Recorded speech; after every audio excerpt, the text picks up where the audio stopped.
Hello friend, Ayesha বললে তোমাদের সকলকে জানাই স্বাগত। আজ আবার একটা নতুন রেসিপি নিয়ে তোমাদের সামনে হাজির। তো আজ আমি বানাচ্ছি পুঁই পোস্ত ঝিঙে দিয়ে।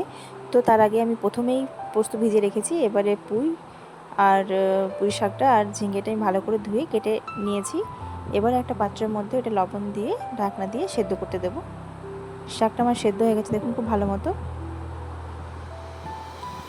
এবার আমি পোস্তটাও বেটে রেখেছি। কড়াইতে তেল নেব, সর্ষের তেল। তেল গরম হলে ওর মধ্যে একটা শুকনো লঙ্কা দেবো, গোটা শুকনো লঙ্কা। এবারে আমি মিডিয়াম সাইজের একটা পেঁয়াজকে কেটে রেখেছিলাম, সেটাও তেলের মধ্যে দিয়ে দেবো। পেঁয়াজটা হালকা ব্রাউনিশ হলে তার মধ্যে বাটা পোস্তটা আমি দিয়ে দেবো।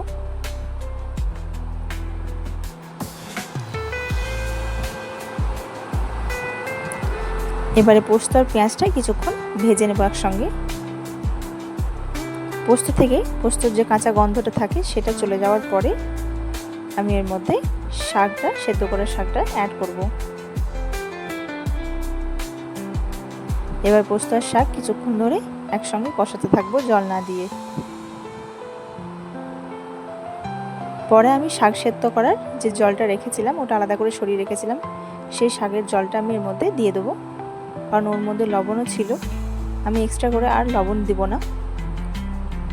এবার এটা ফুটে গেলেই রান্না আমার কমপ্লিট, খুব তাড়াতাড়ি ও সহজ উপায়ে হয়। এবার আমি গোটা রসুন থেতো করে রেখেছি অনেকটা পরিমাণে, সেটা নামানোর আগে ছড়িয়ে দেবো। এটা কিন্তু টেস্টটাকে চেঞ্জ করে। এভাবেই বানিয়ে নেব ঝটপট পুঁই শাকের পোস্ত দিয়ে রেসিপি। তো তোমরা যদি ইন্টারেস্ট থাকো অবশ্যই আমার চ্যানেলটাকে লাইক, সাবস্ক্রাইব ও শেয়ার অবশ্যই করবে ভিডিওগুলো।